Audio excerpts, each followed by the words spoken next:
Hello everyone, this is Dhananjay Shinde और इस video में हम देखने वाले different types of drug interaction. जो मैंने लास्ट वीक में वीडियो अपलोड किया था जिसका टॉपिक था ऐसे दो ड्रग्स जो कभी एक साथ नहीं लेने चाहिए। तो बेसिकली इस वीडियो में मैंने सिर्फ ड्रग ड्रग इंटरैक्शन के बारे में बात की थी और इस वीडियो में हम बात करने वाले about all types of drug interaction. जितने भी ड्रग इंटरैक्शन के टाइप्स होते हैं उसके बारे में इस वीडियो में हम बात करेंगे। So here we go. So this is the types of drug interaction. तो first is drug drug interaction. तो इसके बारे में हमने पहले भी डिस्कस किया था, इस वीडियो में भी फिर से डिस्कस करेंगे in detail. Then drug food interaction, तो ड्रग और फूड के बीच में जो इंटरैक्शन होता है उसके बारे में भी डिस्कस करेंगे। देन ड्रग हर्ब इंटरैक्शन, तो ड्रग और हर्ब के अंदर जो भी इंटरैक्शन होता है और उससे जो भी कॉम्प्लिकेशंस अराइज होते हैं उसके बारे में भी डिस्कस करेंगे। The next is drug disease interaction, तो ये बेसिकली मल्टी डिसीज कंडीशन में देखा जाता है। देन ड्रग एलर्जी इंटरैक्शन, तो अगर ड्रग किसी डिसीज पर्पस के लिए लिया है और उस पेशेंट को एलर्जिक कंडीशंस है तो उस केस में ये ड्रग एलर्जी इंटरैक्शन भी देखा जाता है। Then last is drug gene interaction, तो ये बहुत ही रेयर है। Not only this, drug allergy interaction ये भी बहुत रेयर है। So in this video we are only discussing about the first 4 types of drug interaction. जो ड्रग एलर्जी इंटरैक्शन और ड्रग जीन इंटरैक्शन है वो बहुत ही रेयर है, that's why we are not discussing it in this video. We are just discussing first 4 types of drug interaction. So here we go. We are starting with drug drug interaction जो हमने पहले भी discuss किया था। So this is the chart in which first drug then second drug, और ये दोनों के अंदर जो भी इंटरैक्शंस होगा उसके बाद में जो कॉम्प्लिकेशंस होगी उसके बारे में इस चार्ट में डिस्कस करेंगे। So first drug is AC inhibitor and second is non steroidal anti inflammatory drug. अगर कोई पेशेंट ये दोनों ड्रग एक साथ एडमिनिस्ट्रेट करता है तो हाइपोकैलेमिया हो सकता है। हाइपोकैलेमिया क्या है? पोटेशियम की लेवल लो हो जाना, उसे हम कहते हैं हाइपोकैलेमिया। तो बेसिकली ये हाइपोकैलेमिया किसकी एक्शन है? ये है एक्शन एसी इनिबिटर्स की। तो non steroidal anti inflammatory drug क्या करेंगे? एसी इनिबिटर्स की एक्शन को बूस्ट करेंगे और हाइपोकैलेमिया कंडीशन अराइज होगी। The next is ciprofloxacin and olanzapine. अगर किसी पेशेंट ने ये दोनों ड्रग एडमिनिस्ट्रेट किए तो क्या कॉम्प्लिकेशंस होगी? जो सिप्रोफ्लोक्सासिन है वो इनिबिट कर देगा CYP1A2, ये साइटोप्लाज्मिक एंजाइम है। अगर ये इनिबिट हो गया तो ओलनजेपाइन का मेटाबॉलिज्म नहीं हो पाएगा और इसकी जो प्लाज्मा कॉन्सेंट्रेशन है वो इंक्रीज हो जाएगी, यानी कि इसका जो एक्टिविटी है वो भी बढ़ जाएगी। So this is about the second. Now third is digoxin and furosemide. तो अगर किसी पेशेंट ने ये दोनों ड्रग एडमिनिस्ट्रेट किए तो होगा क्या? अगेन हाइपोकैलेमिया होगा और उसके वजह से डिजिटलिस टॉक्सिकेशन भी हो सकता है। तो हाइपोकैलेमिया यानी कि जो पोटेशियम की लेवल है वो डाउन होगी और उसके बाद में डिजिटलिस टॉक्सिकेशन देखने को मिलता है इन दोनों केसेस में। द नेक्स्ट इज नाइट्रोग्लिसरीन और सिल्डेनाफिल। तो ये दोनों अगर ड्रग साथ में एडमिनिस्ट्रेट किए तो होगा क्या? हाइपोटेंशन, तो बीपी जो है वो डाउन हो जाएगा। The next is spironolactone and potassium chloride. तो इसके वजह से होगा क्या? हाइपरकैलेमिया। तो इस कंडीशन में होगा क्या? जो पोटेशियम की लेवल है वो इंक्रीज हो जाएगी अगर स्पिरिनोलैक्टोन और पोटेशियम क्लोराइड को एक साथ एडमिनिस्ट्रेट किया तो। Next is verapamil and atenolol. तो ये दोनों अगर एक साथ एडमिनिस्ट्रेट किए तो हाइपोटेंशन होगा। And last is warfarin and aspirin. तो ये बहुत ही फेमस या फिर बहुत बार डिस्कस किए जाने वाले इंटरैक्शन है वारफेरिन एंड एस्पिरिन। तो इसके वजह से ब्लीडिंग हो सकती है। ब्लीडिंग इन द सेंस कि अगर आपको ये दोनों ड्रग एडमिनिस्ट्रेट करने के बाद कट होता है स्किन पे या फिर इंजरी होती है तो उस केस में जो ब्लड है वो ज़्यादा अमाउंट में लॉस हो सकता है इन दोनों ड्रग को एडमिनिस्ट्रेट करने के बाद। सो this is about warfarin and aspirin and this is all about drug drug interaction. तो ये ड्रग ड्रग इंटरैक्शन हुआ जो हमने पहले भी डिस्कस किया था। The next is drug food interaction. तो ये ड्रग फूड इंटरैक्शन होता कैसे है?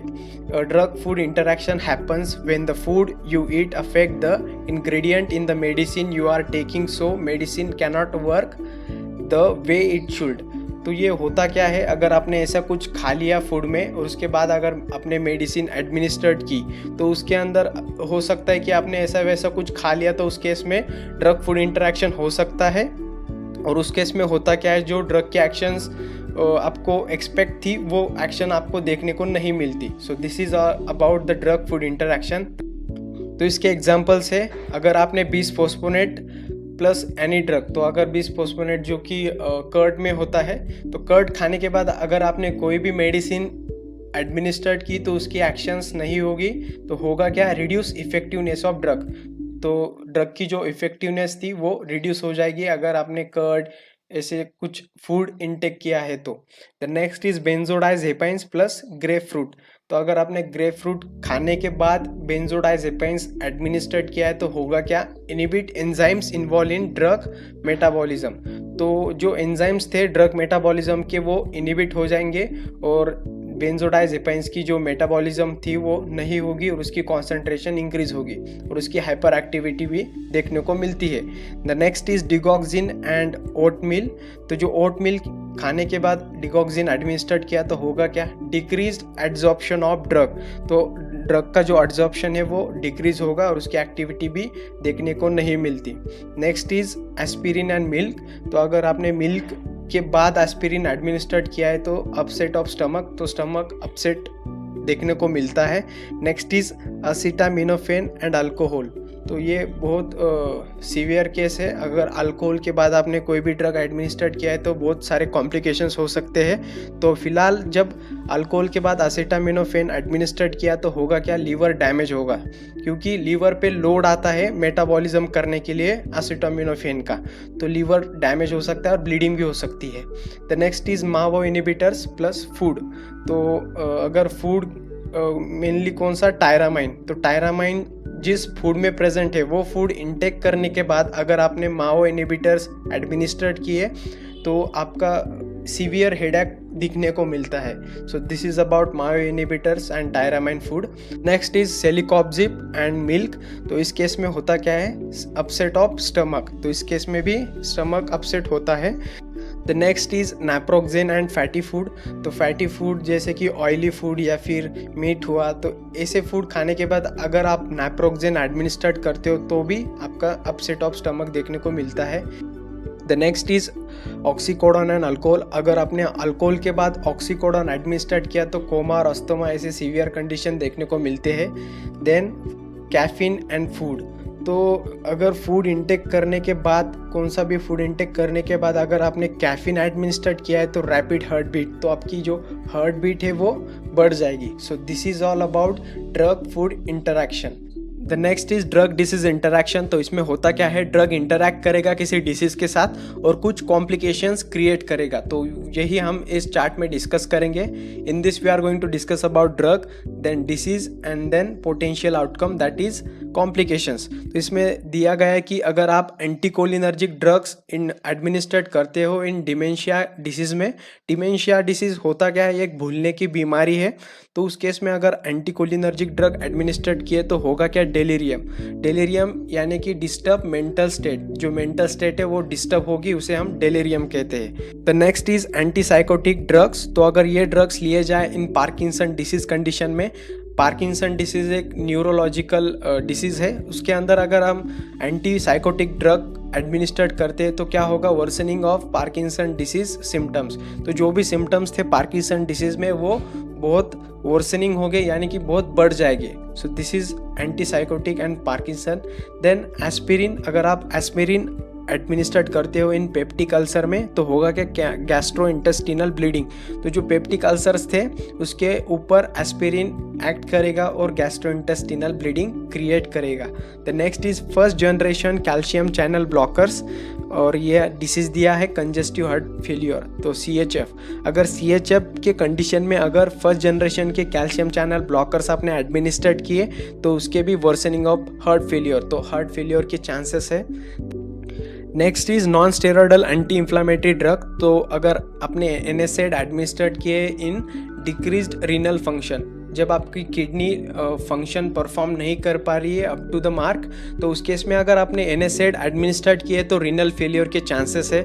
नेक्स्ट इज अगेन NSAID, और यहाँ पे दिया है हार्ट फेलियर। तो हार्ट, जब आपको अगर हार्ट की प्रॉब्लम है और उस केस में अगर आपने NSAID एडमिनिस्ट्रेट किए तो वर्सनिंग ऑफ हार्ट फेलियर, तो इसके अंदर भी हार्ट फेलियर के चांसेस है।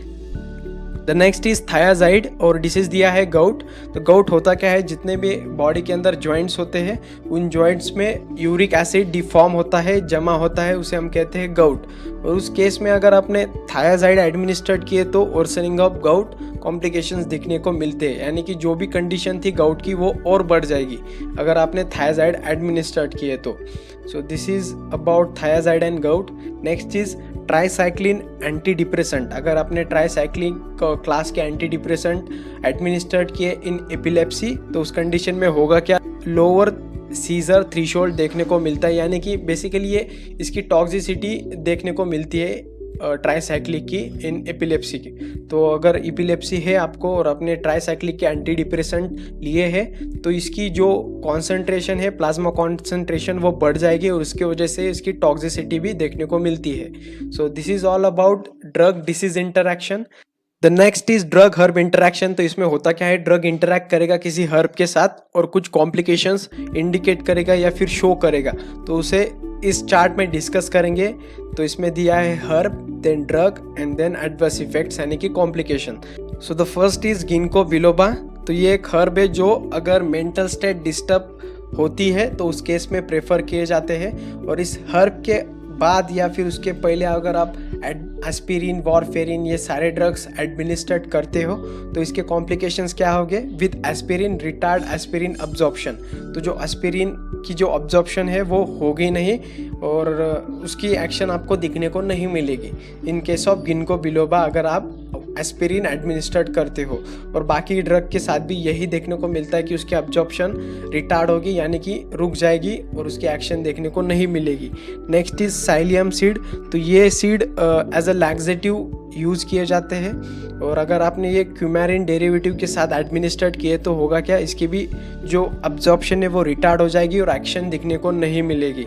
Next is ephedra. तो ये सबको पता है, अगर आपने इफेड्रा के बाद कैफीन, डिकंजेस्टेंट, स्टिमुलेंट्स ये एडमिनिस्ट्रेट किए तो होगा क्या, may be additive in nature. तो इसकी एक्शन से वो बढ़ जाएगी, दैट इज एडिटिव एक्शन आपको देखने को मिलती है अगर आपने इफेड्रा के साथ कैफीन, डिकंजेस्टेंट और स्टिमुलेंट्स एडमिनिस्ट्रेट किए तो।